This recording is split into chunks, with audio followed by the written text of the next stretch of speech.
This revenge story contains intense acts of retribution that may be excessive and could be disturbing to some viewers. I never thought I'd be the kind of guy to play detective on his own wife, you know. It's just pathetic.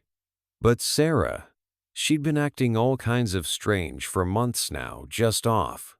Like a song that's just a little out of tune.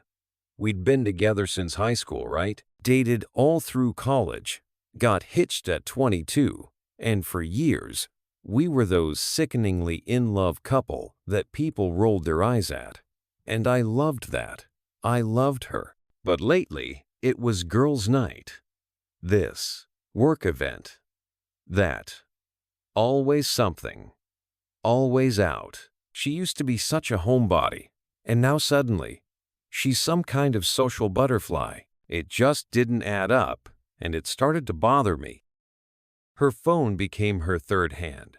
It was always buzzing, always vibrating, even during dinner. It was like she was constantly waiting for something, and I wasn't sure if it was me anymore. I tried to let it slide. You know, be the cool husband. But these damn WhatsApp notifications, they just kept piling up like a stack of dirty dishes. I'd see her glance at the screen, a little smile playing on her lips, and then she'd quickly lock it. And something inside me would just twist. I couldn't shake the feeling that something was wrong, that the life we had built together was slowly being chipped away. It was like having this bad itch under my skin I couldn't reach, and it was driving me insane. One night, she was dead asleep, all sprawled out on her side of the bed, and her phone was on the nightstand. Locked, of course. But her hand was right there, so close. Careless, maybe? Or maybe she just figured I wouldn't dare press her finger to it. And that was when I started to feel like a creep. Because I couldn't resist. I picked it up, heart pounding like I was breaking into Fort Knox, and started scrolling. I found a password for some storage unit she rented downtown, a name I didn't even recognize. Who rents a storage unit downtown? Unless you got something to hide, right? It wasn't like we were running out of space in our apartment. It was all so weird. Next day, I drove there. The drive to the storage facility felt like the longest 20 minutes of my life. Each traffic light was a chance to turn back. Each intersection an opportunity to choose a different path. But I kept going, drawn forward by this need that had taken root inside me, growing like a thorny vine around my heart. The place looked exactly like what you'd expect. Rows of identical metal doors, cold and impersonal. But one of these doors held my wife's secret. I found the unit number and stood there for a moment, key code in hand, heart thundering in my chest. When I finally worked up the courage to open it, what I found inside stopped me cold. A bed. Not just any bed. A cheap mattress on a metal frame with rumpled sheets that told their own story. The kind of setup you'd expect in a sleazy motel room, not a storage unit. It wasn't the bed itself that got to me. It was what it represented. The deliberate planning, the conscious choice to create this space, this secret little world where she could betray everything we had built together. I closed the door quietly, like I was backing away from a sleeping monster. My hands were shaking as I walked back to my car. Sitting there in the parking lot, staring at nothing, my mind raced through possibilities. I could confront her directly, but what would that achieve? She'd deny it, or worse, try to explain it away. No, I needed more than just knowledge. I needed proof. And maybe, just maybe, I needed something else too. Something I wasn't quite ready to admit to myself yet. When I woke up the next morning, I wasn't the same man anymore. That naive husband who spent months agonizing over suspicions was gone, replaced by someone colder, more calculating. Maybe it was the sight of that bed that changed me. Or maybe this darker version of myself had been there all along, just waiting for a reason to emerge. I didn't hesitate or second-guess myself. I went straight to my computer, searched for electronics stores near the storage facility, and found one just 3 blocks away. It felt like fate was laying out a path for me, making everything almost too easy. The electronics store felt surreal, its fluorescent lights too bright, too normal for what I was planning. I found myself in the security camera section, studying tiny lenses that could capture every detail of betrayal. The salesman's voice faded into background noise as I picked out the smallest one they had, barely bigger than my thumb. Perfect for what I had in mind. The storage facility loomed before me again, but this time it felt different. This wasn't about discovery anymore. This was about justice, or revenge. The line between the two was getting blurrier by the minute.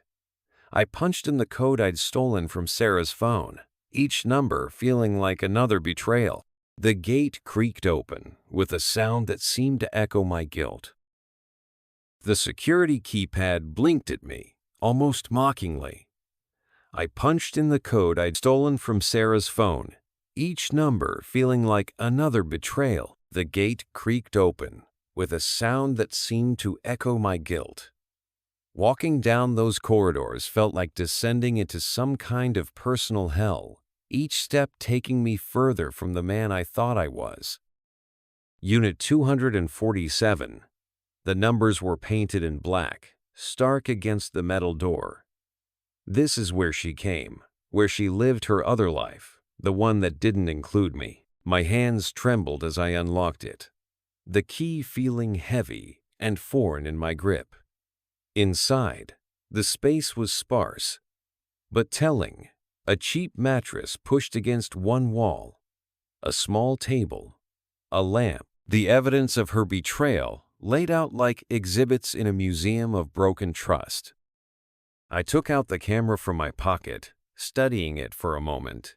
It was tiny, inconspicuous, exactly what I needed. Finding the right spot took time.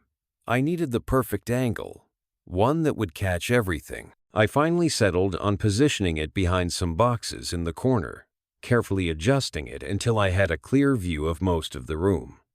The lens gleamed in the dim light like a watching eye. Back to car, I'd already prepared everything else. A case of water bottles sat in my truck, enough to last a week. No food, though. That had been a conscious choice. Let them feel hunger. Let them experience a fraction of the emptiness I'd been living with. I'd even tested the remote locking system multiple times, making sure I could trap them with just one click on my phone. The preparation felt methodical, almost surgical, and that scared me more than anything else. As I stood there, looking at what I'd created, I felt something shift inside me. This wasn't just about catching them anymore. It was about power, about control. I was going to watch them suffer, watch them break, and some dark part of me was looking forward to it. The thought should have horrified me, but instead, it filled me with a cold kind of satisfaction.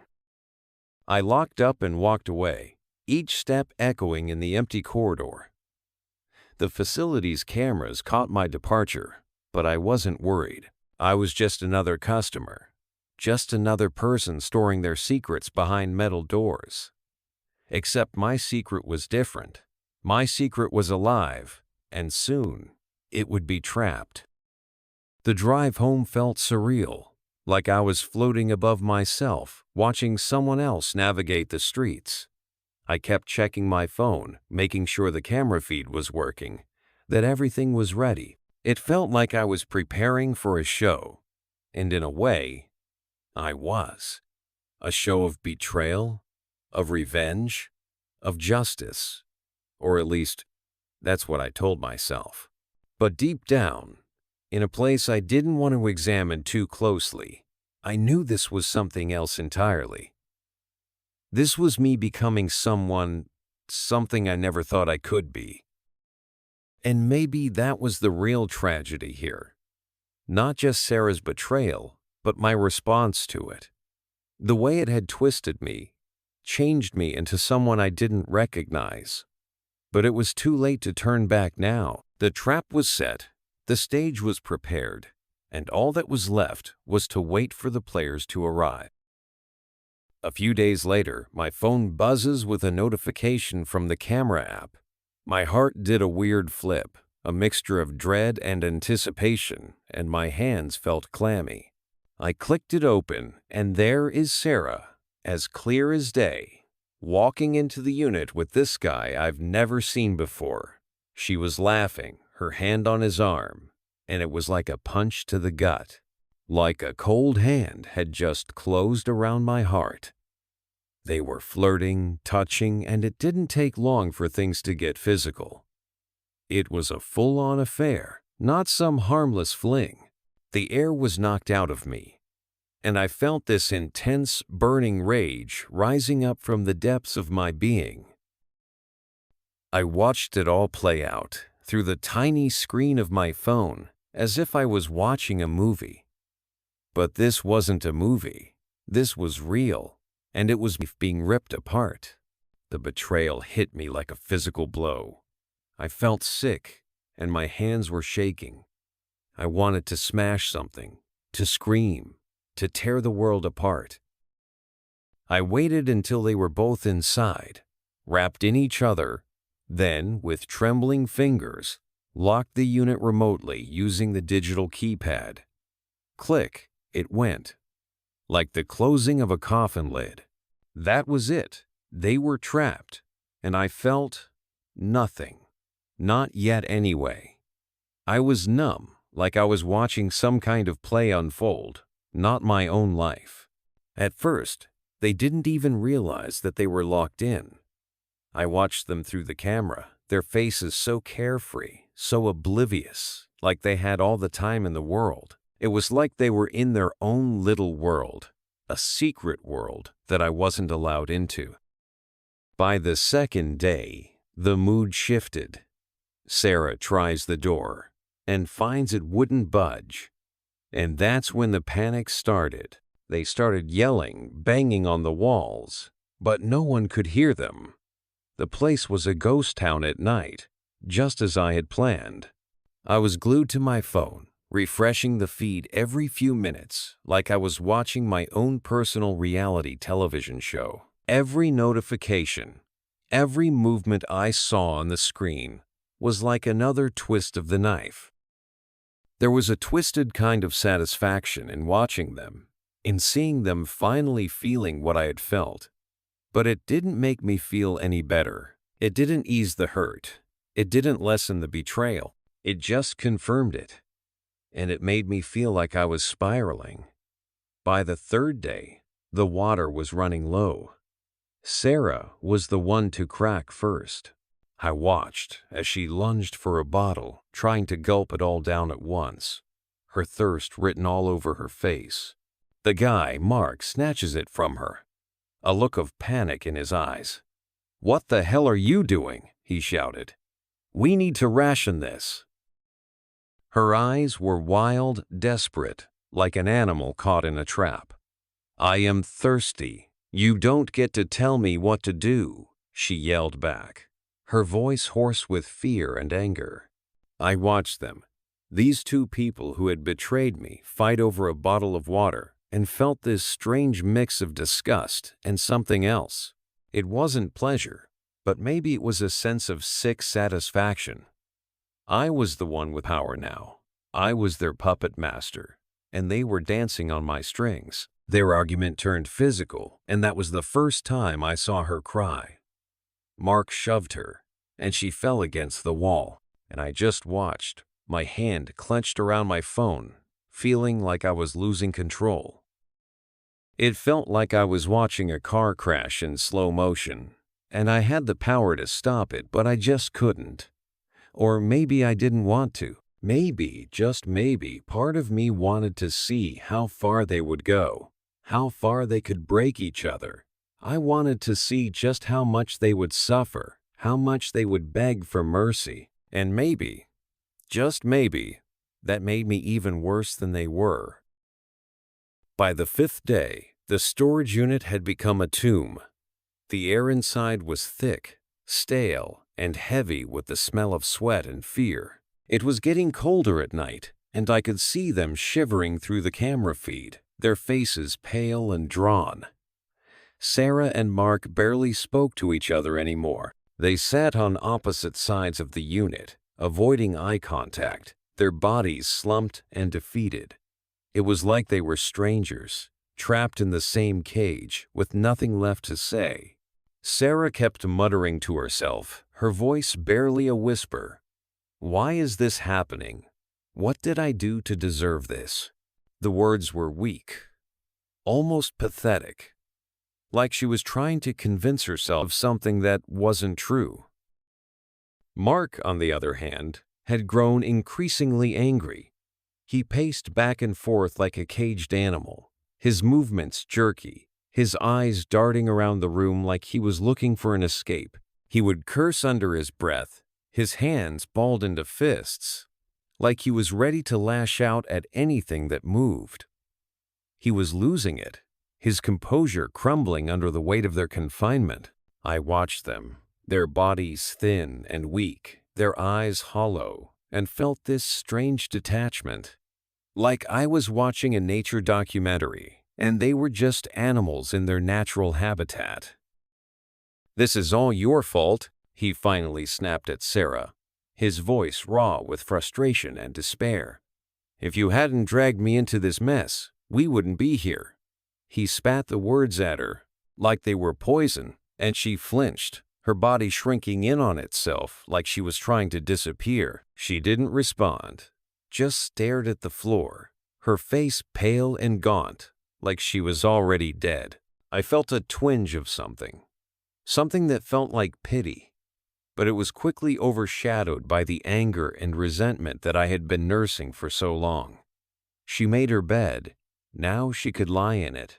I watched her, her shoulders shaking, her head in her hands, and felt something. It wasn't exactly satisfaction. It wasn't exact pain. It was more like a cold emptiness, a vast void that had opened up inside of me. The lack of food and water was starting to take its toll. Their skin was pale, their lips cracked and bleeding. Their clothes were dirty and crumpled, and they looked like refugees huddled in the darkness. The unit had gone from a place of illicit rendezvous to a cage of despair, and I was their captor, their tormentor, their god.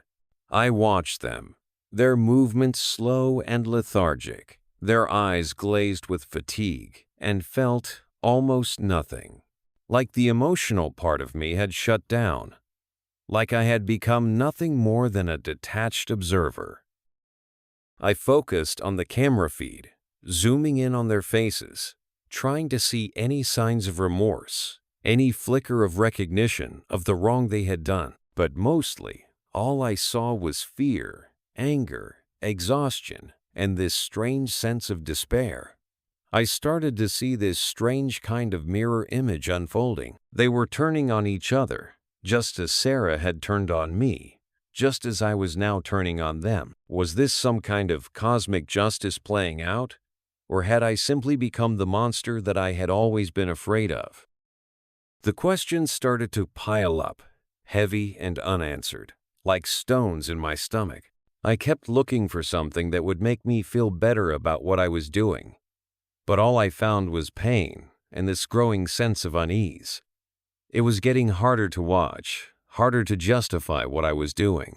I had wanted her to suffer, but watching her suffer didn't make me happy. It just made me feel more hollow, more empty. But still, I couldn't turn it off. Not yet. There was still something, some dark and twisted part of me that needed to see it through to the end. On the 6th day, Sarah cracked, completely and utterly. She had been staring at the walls for hours, her body motionless, like she was in some kind of trance. But then, suddenly, she just exploded into action.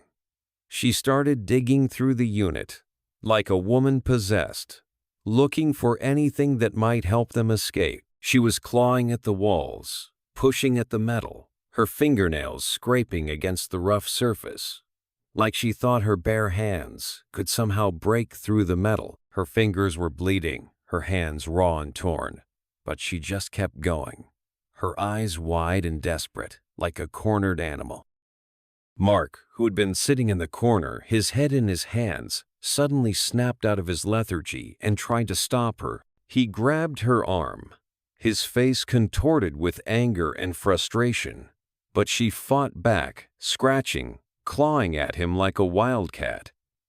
"Get off me," she screamed, her voice raw and hoarse from screaming.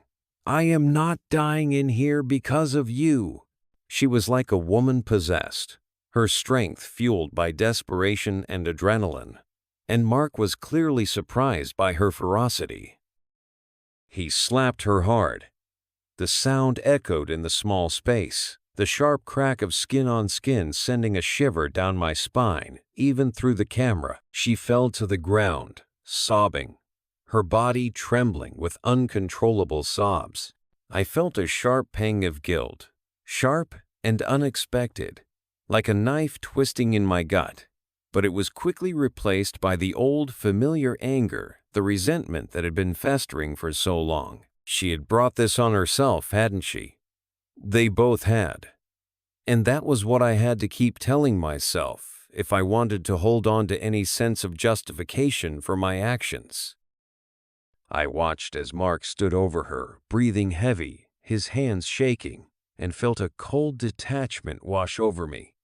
It was like I was watching a play unfold, not witnessing the destruction of human lives. It was like I had become a mere observer, my emotions completely disconnected from the reality of what was happening. But even that was terrifying. That I could be so numb. Sarah was a mess, a broken shadow of the woman that I used to know. I watched her crawl towards the wall, her movements slow and painful, her eyes fixed on the metal, as if she expected to see a door appear, a miraculous escape route. But there was no way out, and she knew it. But still, she kept fighting, kept digging, her desperation growing with every passing second. She'd been through worse, I thought, trying to justify what I had done. She was tough, resilient. That's what I used to like about her. But now, she was broken, completely and utterly shattered. The woman I knew was gone, replaced by some desperate creature, all raw nerves and desperation, a hollowed-out version of the person I had loved. Mark just paced, his face a mask of anger and frustration, his eyes darting around the room like he was looking for someone to blame. And I watched them tear each other apart, these two people that had betrayed me. And I couldn't help but wonder if I was any better than they were. If I had become just as destructive, just as broken. I had hoped for some kind of confession, some kind of admission of guilt, some sign that they finally understood the pain they had caused me.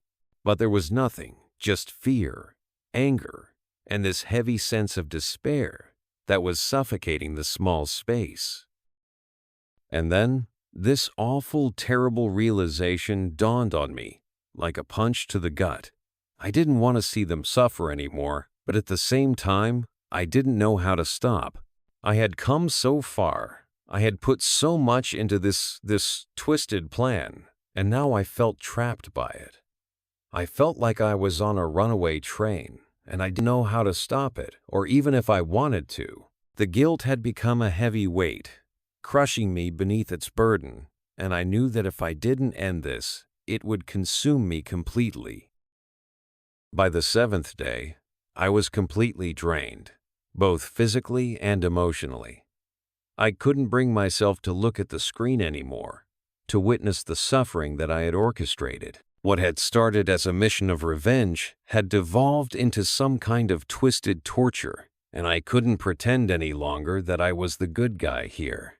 I felt sick to my stomach, disgusted by what I had become. like I was some kind of monster, devoid of any empathy or compassion. I drove to the storage facility, my hands shaking as I typed the code into the keypad. "It's over," I kept repeating to myself, like a mantra, trying to convince myself that I was doing the right thing. "This is over." The smell hit me as soon as I opened the door. Rank, awful combination of sweat, fear, and despair. Like I had opened the door to some kind of tomb. Sarah and Mark were huddled in opposite corners, their bodies limp and broken, barely conscious. They looked like they had been through some kind of war, their faces pale, their eyes sunken, their clothes dirty and torn. Sarah looked up at me, her eyes wide with shock and disbelief, like she couldn't comprehend what was happening. You did this," she whispered, her voice weak and raspy. I couldn't meet her gaze. I just stepped aside and let them stumble out into the daylight, squinting against the sudden brightness. It was like a scene from a bad movie, their bodies so thin and fragile, like they were about to shatter. Mark didn't say a word. He just walked away, his head down, like a defeated soldier. Sarah collapsed on the ground, crying, her body convulsing with sobs, the sound tearing through the silence like a knife. I wanted to help her, to comfort her, but my legs felt like they were made of lead. I was frozen in place, watching my wife fall apart, like some kind of voyeur. It felt surreal, like I was watching someone else's life, not my own. I felt this strange mix of emotions: disgust, shame, but also that tiny part of me, the part that still harbored the anger, the resentment, still whispered that she deserved it. But that part of me, that dark, twisted part, was starting to shrink, like a balloon slowly deflating. And I didn't like the person that I was becoming. I had wanted revenge. I wanted them to suffer. But this wasn't how I had imagined it would end. The satisfaction was gone, replaced by this horrible, hollow feeling in the pit of my stomach, like I had won, but I had lost something far more valuable in the process. What had I done?